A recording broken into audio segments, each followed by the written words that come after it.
आज हमारे ठाकुर जी की छठी है। कल मुझसे पूछा जा रहा था छठी का महत्व क्या है। एक्चुअली जब 5000 वर्ष पूर्व भगवान ने अवतार लिया था तब की ये घटना है। और आप लोग सब जानते हैं कि एक बार ऐसा भी हुआ था जब राक्षस बहुत प्रबल हो गए थे। और उस समय राक्षसों के राजा थे बलि। ये बहुत ज्यादा शक्तिशाली भी थे, इनके पास स्पिरिचुअल पावर भी थी, ये दान भी बहुत करते थे, बहुत बड़े धर्मात्मा भी थे। अतः इनको हराना देवताओं के लिए बहुत ज्यादा कठिन था। इसलिए देवता श्री कृष्ण के पास आए और उनसे कहा कि भाई अगर इन लोग का साम्राज्य हो गया, जीत गए लोग, इन लोग का साम्राज्य हो गया तो सर्वत्र अनाचार, दुराचार, भ्रष्टाचार फैल जाएगा। कहीं पर भगवान का नाम लेने वाला तो छोड़ेंगे नहीं ये लोग, तो अपनी पूजा करवाएंगे। तो भगवान ने कृपा करने के लिए वामना अवतार धारण किया था। एक छोटे से नन्हे से बालक के रूप में हाथ में छत्र लेकर वो बलि, राजा बलि के दरबार में पहुंच गए। और राजा बलि का ऐसा नियम था कि वो रोज यज्ञ करते थे और यज्ञ के बाद कोई भी पहुंच जाए, कुछ भी मांगे तो उसको ना नहीं करते थे। कितनी भी बड़ी चीज कोई व्यक्ति मांग ले तो उसको ना नहीं करते थे, इसीलिए वो सबसे बड़े दानवीर कहलाते थे। उसी का फायदा उठाया ठाकुर जी ने। तो आप जानते हैं ठाकुर जी की अधिकांश लीलाएं छल वाली, इसीलिए उनको छलिया कहा जाता है। सीधे से कुछ नहीं करते हो। तो वहां पर पहुंच गए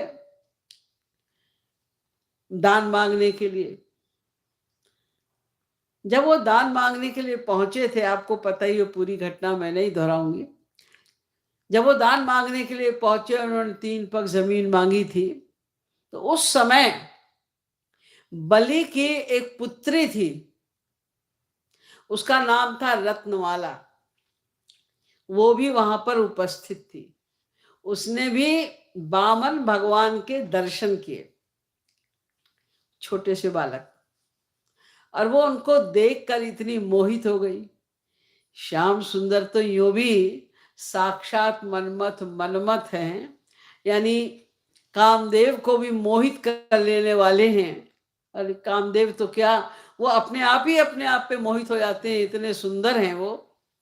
फिर उन्होंने एक सुंदर से बालक का रूप जब धारण किया होगा, ब्राह्मण बालक बनकर गए वहां पर हाथ में छत्र लेकर, तो वो कितने सुंदर लग रहे होंगे।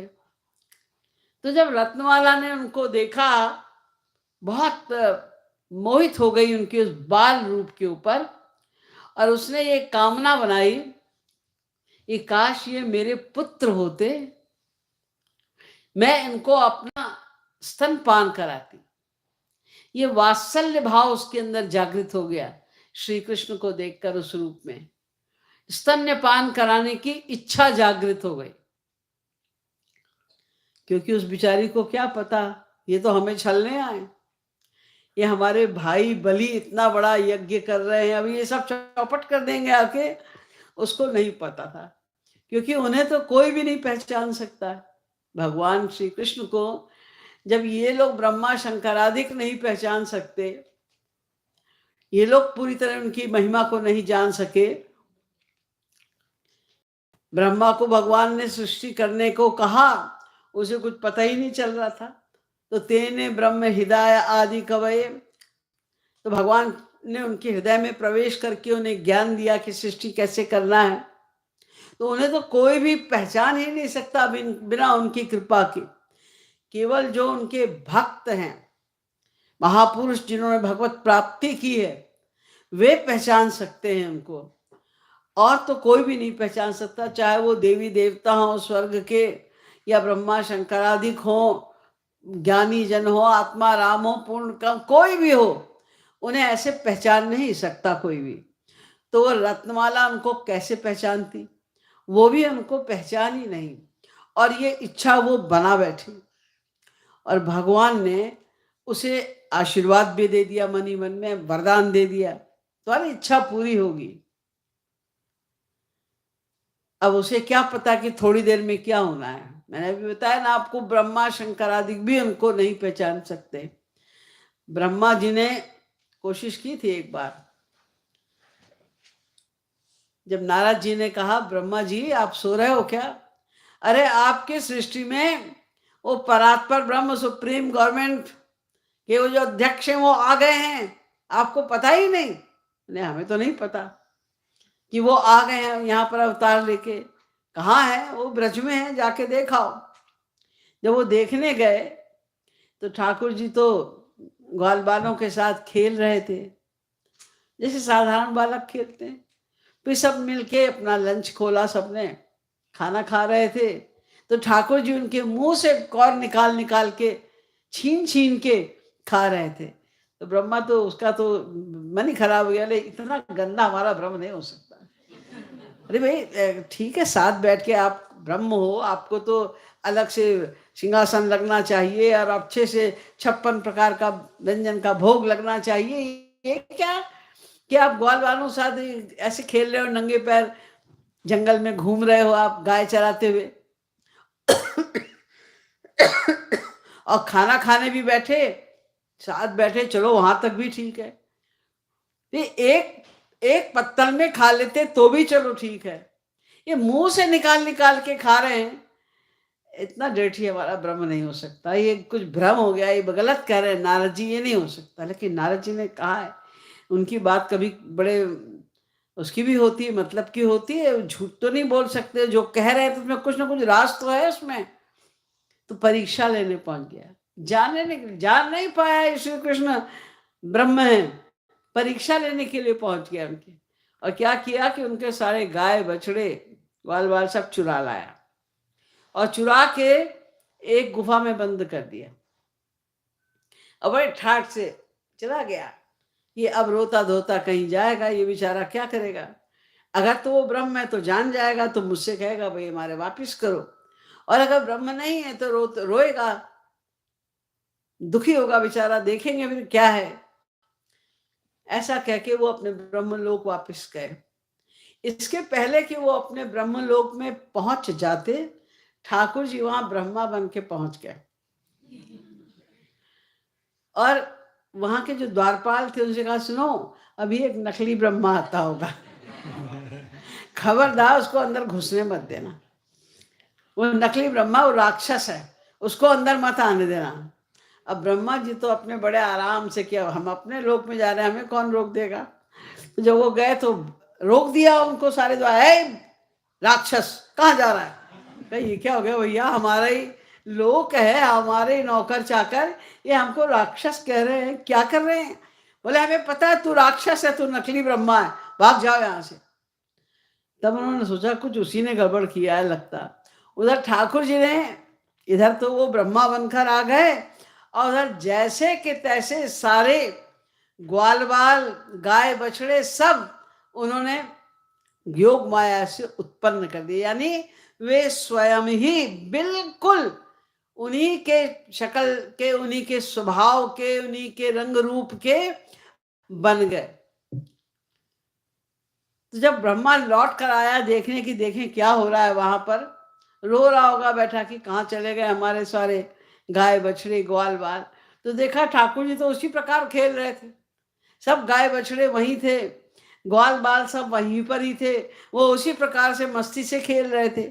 तब उन्होंने रियलाइज किया कि भाई ये तो परात्पर ब्रह्म है। तब उन्होंने माफी मांगी। तो उनको तो कोई भी नहीं पहचान सकता, तो बेचारी रत्नमाला क्या पहचानती। तो जब उसको रत्नमाला को दूसरा जन्म मिला, तो वो क्योंकि राक्षस कुल से तो पहले भी थी, बलि राक्षस ही थे, तो जो दूसरा जन्म मिला तो वो कंस के यहाँ उनकी एक दासी बनकर, राक्षसी बनकर वो वहां पर उसने वो आई, यानी कंस की वो दासी बनी। कंस के पास ऐसे बहुत सारे राक्षस होते थे, जो कोई बड़ा काम करना हो, किसी को मारना वारना हो, तो जितनी ज्यादा शक्ति की आवश्यकता है किसी को मारने की, तो उतनी ही शक्ति वाले किसी राक्षस को वो बुलाता था, बस संकल्प करता था और उसके सामने खड़े हो जाते थे। तो ये रत्नमाला जो कि दूसरे जन्म में पूतना बनी, वो उसके उसके राज्य में एक दासी की तरह थी, सेवा करती थी वहां पर। तो ये पूतना शब्द जो है, इसका अर्थ होता है पूता नाम अपि नयति, जो पवित्र बच्चे हैं, अच्छे पवित्र बच्चे हैं, उनको भी मार दे, ले जाए, उनका उनका वो रक्त पान करती थी, मार देती थी उनको, यही उसकी विशेषता थी।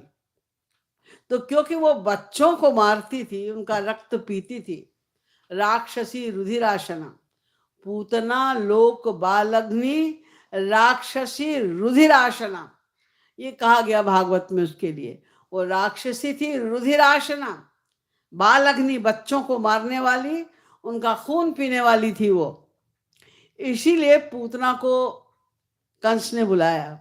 जब कंस को पता चला कि हमें मारने वाला, जो भविष्यवाणी हुई थी आकाशवाणी, तो वो हमें मारने वाला गोकुल में पैदा हो गया, कि योग माया ने बता दिया। जब उसने 8वें जो पुत्र को जो पटका, तो योग माया निकली और उसने कहा कि तो मुझे क्या मारेगा, तेरा मारने वाला तो गोकुल में आ चुका है ऑलरेडी। तो उन्होंने उसको भेजा कि गोकुल जाओ और जितने बच्चे अभी 6-7 दिन में रिसेंटली अभी जो पैदा हुए हों, उन सबको मार दो, कि पता नहीं वो कौन है, श्री कृष्ण उनमें से कौन है, कौन पहचानेगा, कैसे जानेगा, कोई तो जान नहीं सकता, वो कैसे पहचानती, तो इसलिए सबको ही मार दो। तो उसी में वो भी एक होगा, वो भी मर जाएगा, तो मैं बच जाऊंगा। इसलिए उसने भेजा पूतना को। तो पूतना वहां पर जब गई, तो बहुत सुंदर स्त्री का रूप धारण करके गई, बहुत सुंदरी स्त्री, इतनी सुंदर बनकर गई वो कि यशोदा जी थी, रोहिणी जी वगैरह थी, वो भी देखकर एकदम भौचक्की सी रह गई, उनके पलक भी नहीं झप रही थी। वो इतनी सुंदर स्त्री कौन है, ये रमा है कि उमा है कि ब्रह्माणी है, ये श्लोक की तो लगती नहीं है। तो इतनी सुंदर, तो वैसे तो यशोदा जी भी सुंदर थी, रोहिणी जी भी सुंदर थी, लेकिन उनकी सुंदरता तो कुछ नहीं थी उनके सामने। इसीलिए वो हतप्रभ रह गई, एकदम अचंभित रह गई, ये कौन है स्त्री। और वो ठाठ से गई, उसने किसी से पूछा भी नहीं, कुछ कहा भी नहीं, श्री कृष्ण को पालने में से उठाया और चल दी। देखिए, आई तो थी वो सारे बच्चों को मारने के लिए, लेकिन भगवान को तो पता चल गया कि आ रही हैं देवी जी यहाँ पर ये कांड करने के लिए। तो उनको ऐसी, उनके हृदय में ऐसी प्रेरणा उन्होंने दी कि सबसे पहले वो श्री कृष्ण के ही पास आए, क्योंकि उन्होंने सोचा अगर ये सबसे पहले मेरे पास नहीं आएगी, तो मेरे भ्रम के कारण ये सारे और गोकुल के बच्चों को मार देगी, बिना बात के बेचारे वो बच्चे मारे जाएंगे।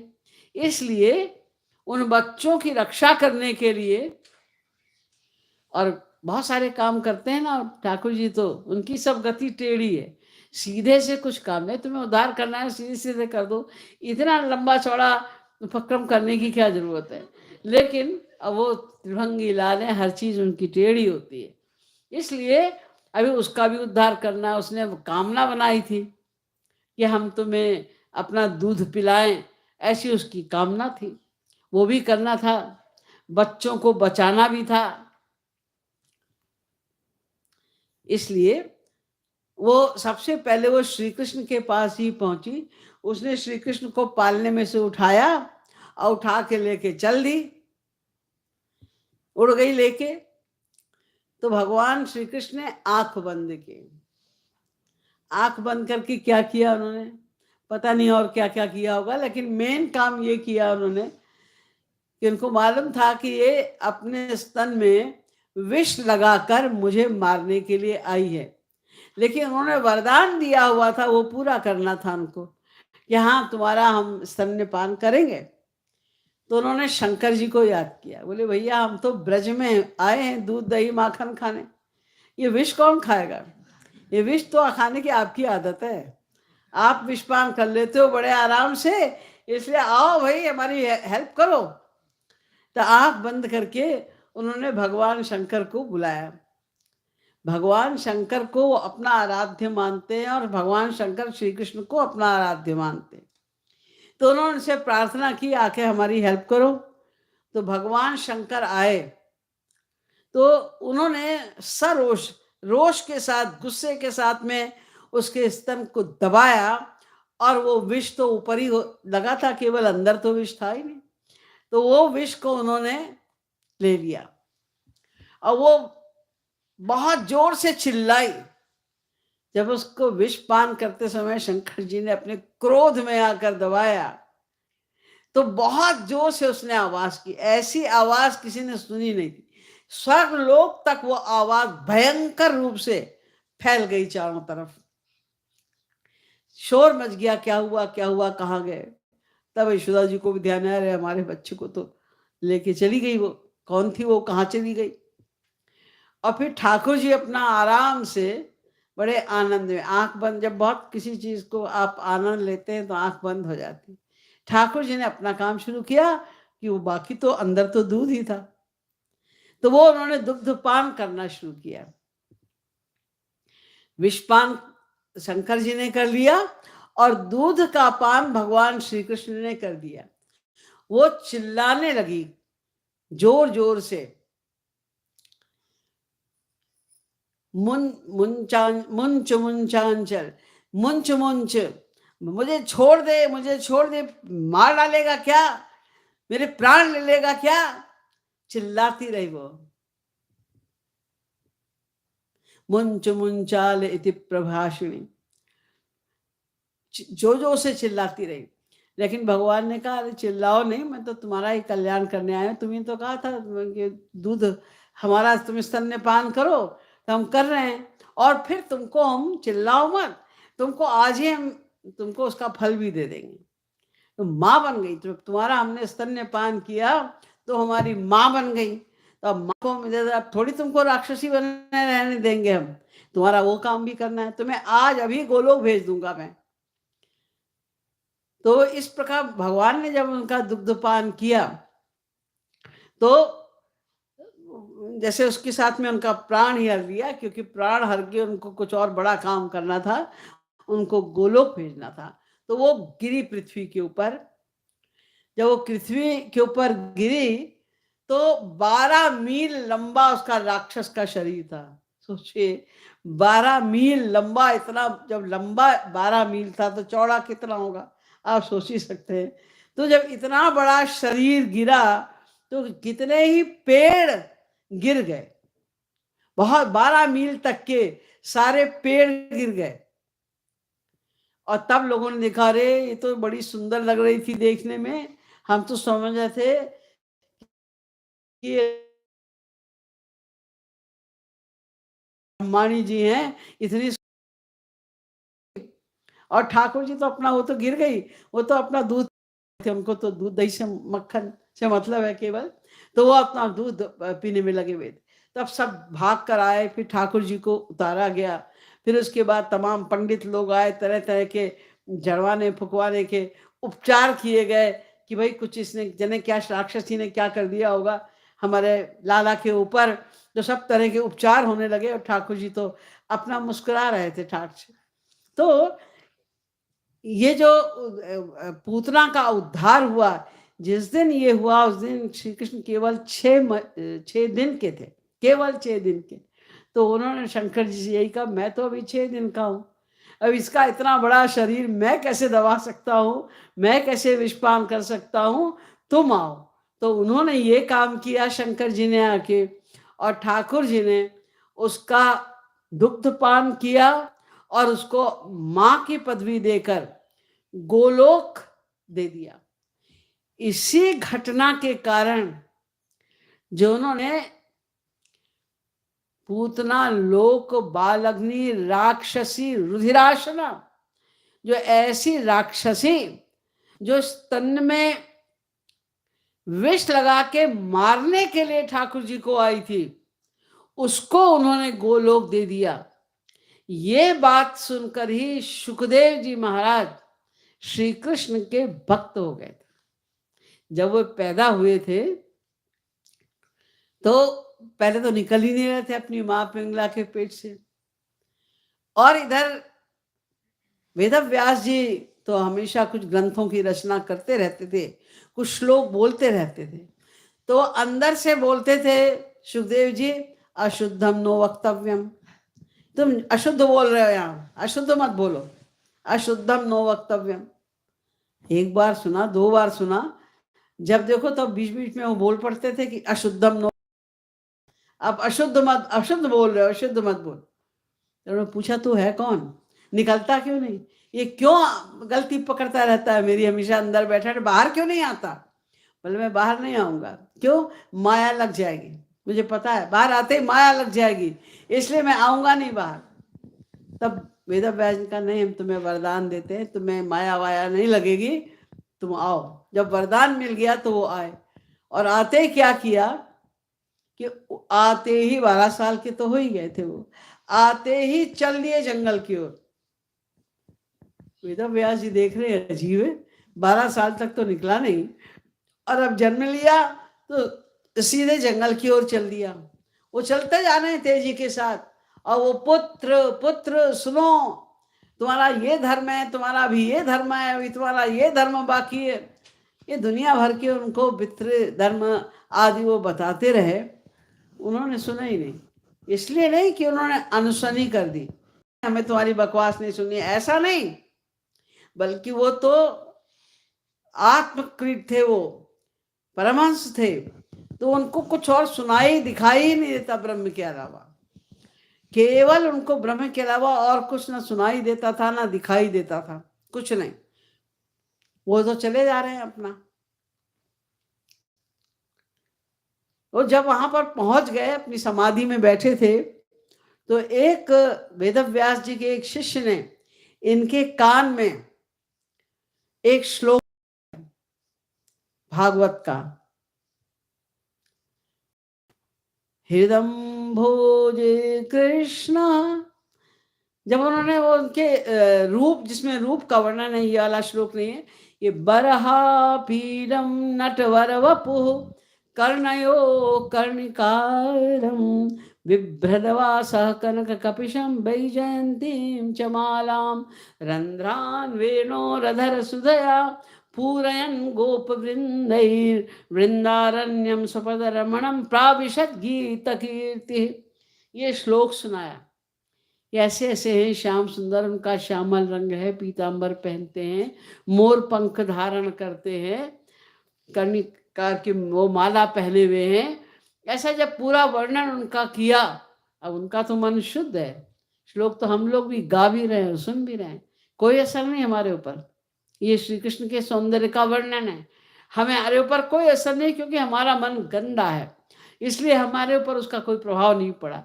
लेकिन सुखदेव जी महाराज तो परमहंस थे, उनका मन तो शुद्ध था, इसलिए श्री कृष्ण के सौंदर्य की चर्चा सुनते ही एकदम वे मोहित हो गए, पागल हो गए कि ये श्री कृष्ण इतने सुंदर हैं, ये कहाँ हैं, कैसे दर्शन होंगे इनके हमें, ये कहाँ से मिला तुम्हें ये श्लोक।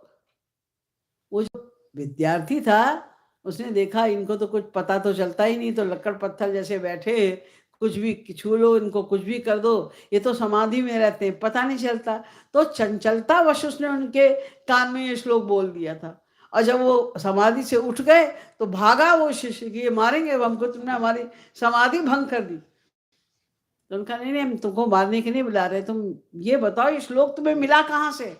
तो उनका, ये तो भागवत का श्लोक है। अच्छा, हमारे पिता वेद व्यास जी ने लिखा है। हाँ, तो तुरंत चल दिए, कहाँ तो बुलाने पर भी नहीं आ रहे थे, और कहा वो उनके पास मिलने के लिए चले गए, और कहा कि ये श्री कृष्ण इतने सुंदर तो है। तो पूछा उनसे, उन्होंने सारा वर्णन बताया। बोले अगर वो इतने सुंदर हैं तो ये मुझे क्यों अपनाएंगे, मुझे क्यों अपनाएंगे वो, मुझे तो नहीं अपना सकते। तब वेद व्यास जी ने कहा नहीं नहीं, उनका एक बहुत बड़ा गुण है, वो बहुत ही दयालु है। पता है कितने दयालु, कितने दयालु हैं? अहो बकीयं स्तन कालकूटं जिघांसया पाययदप्य साध्वी लेभे गतिं धातृच्युतां ततोऽन्यं कं वा दयालुं शरणं व्रजेम। अहो बकीयम स्तन कालकूट, कालकूट विष सबसे भयंकर विष होता है। वो कालकूट विष वो लगा के स्तन में जिसे मारने आई श्री कृष्ण को, उन्हीं श्री कृष्ण ने उसको गोलोक धाम दे दिया, ये कह के कि हमने इसके स्तन में अपना मुख लगाया है तो ये तो माँ हो गई मेरी। इतना बड़ा दयालु और कौन हो सकता है? बस यही सोच के, ये गुण सुन के श्री कृष्ण का, वे भी श्री कृष्ण के शरणपन्न हो गए और उनको श्री कृष्ण के दर्शन। तो छठी का यही महत्व है मेन, कि छठी भगवान श्री कृष्ण ने पूतना का वध किया और पूतना का वध करके हम लोगों को ये संदेश दिया कि डरो मत, तुमने चाहे कितने भी पाप किए हो, चाहे कितने पाप किए हो, डरना मत, मैं सबको अपना लेता हूं। इससे बड़ा पाप कोई और क्या करेगा कि एक बालक को, नवजात शिशु को, भोले बालक को जिसने तुम्हारा कुछ नहीं बिगाड़ा, वो उसको तुम स्तन में विष लगा के मारने के लिए आए। मारने की दृष्टि से हम लोग भगवान को नहीं याद कर रहे हैं, नहीं शरणागत हो पा रहे हैं, संसार में लिप्त हैं, लेकिन भगवान के प्रति ये द्वेष भाव तो कम से कम नहीं, भगवान के प्रति हमारा दुश्मनी का भाव तो नहीं है, तो उससे तो फिर भी हमारा कम है पाप। तो अगर वे पूतना को क्षमा कर सकते हैं और अपना लोक प्रदान कर सकते हैं, तो हम लोग को हमारे ऊपर उनकी कृपा क्यों नहीं हो सकती?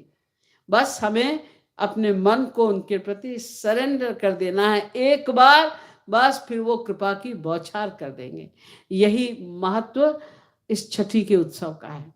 बोलिए श्रीमद सतगुरु सरकार की जय, लाडली लाल की जय।